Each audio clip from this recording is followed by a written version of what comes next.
Today I'm going to be showing you how to do some of the craft painting techniques that we're going to be using for the terracotta pots. There's 12 of these techniques that you'll practice. Most of them are pretty easy. There's a few of them that you might not have heard of before. You want to start with having newspaper underneath your work, getting some paint about the size of a small orange, and getting your supplies and a cup of water.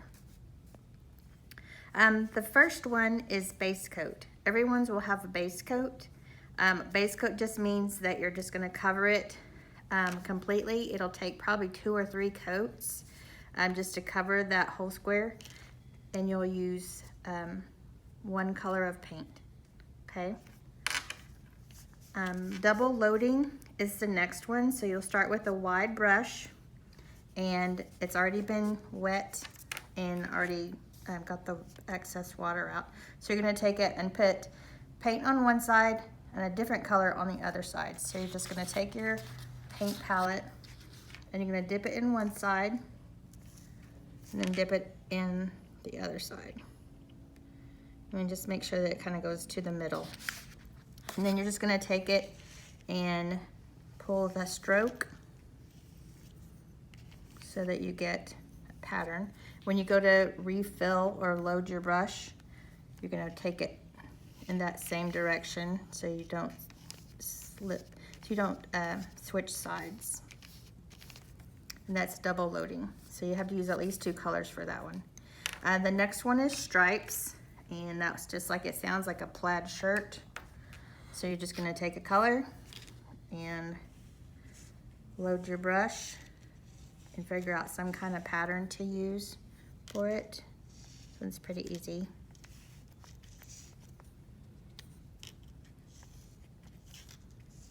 You can do thick and thin, change your brush out, change out your colors.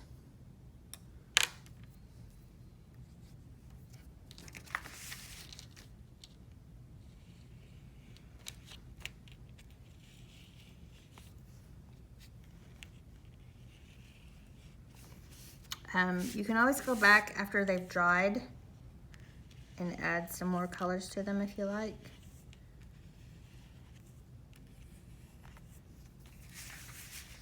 And that's just the stripes. The next one is stippling, and you want to use a brush. This is actually like a stencil brush, and it's kind of a short stubby handle, but it has really coarse bristles. And you're gonna dip the end in the paint, and then you're gonna wipe the paint off so you just have a little bit of paint on the end of it. And then you're gonna use the brush in the rectangle and you're gonna pounce it.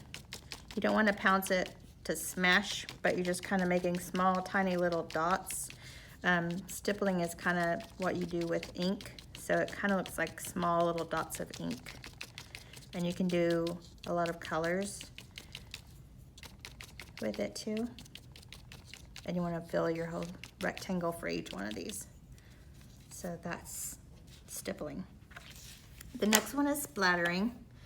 This one you want to probably protect your other ones that you've done just so it doesn't splatter all over the place.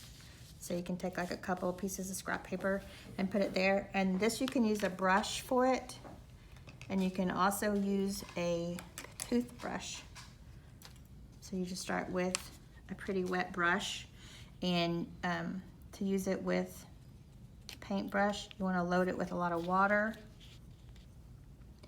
And the more water you add, the thinner your paint's going to be, and the bigger your dots are going to be. So all you would do is, I'm going to scoot back a little, and point your brush down and just tap it.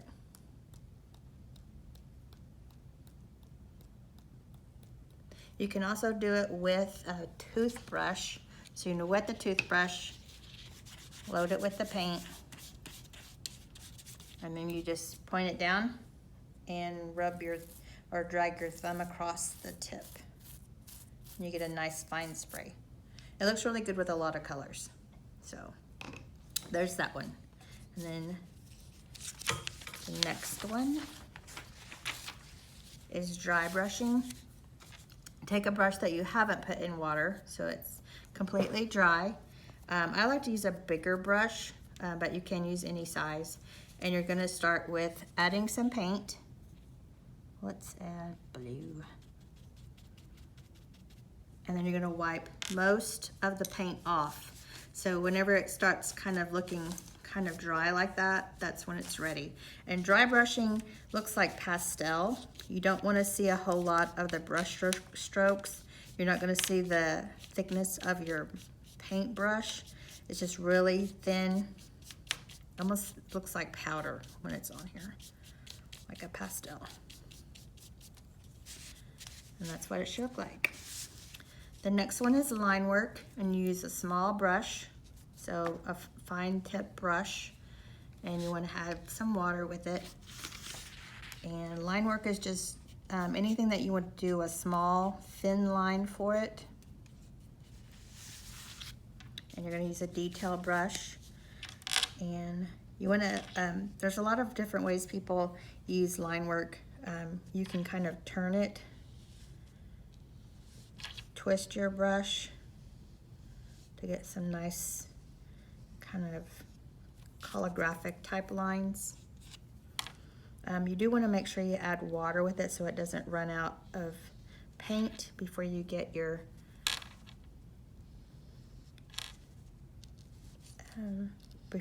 design done.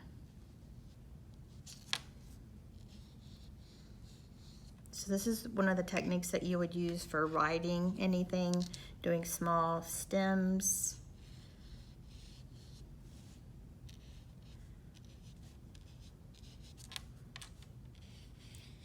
Anything where you need a detail line. The next one is slip slap, and you're going to use a wide brush for slip slap. Slip slap, you're going to be using 3 colors. You kind of make a gradient or a blend, and you start with a flat brush like this one. It can be a little bit thinner if you like a thinner brush too, but you're going to load your brush with the paint, and you're going to take the brush and you're going to make like an X design. So I'm flipping that brush,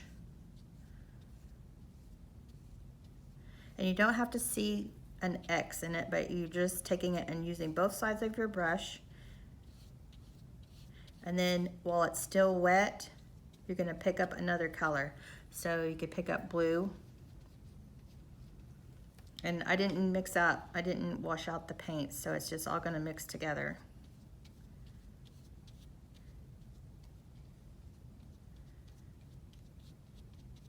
And then you can take another color like a black.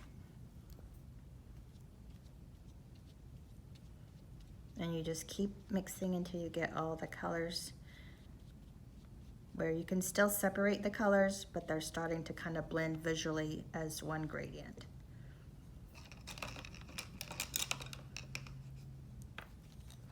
And that's the first 8.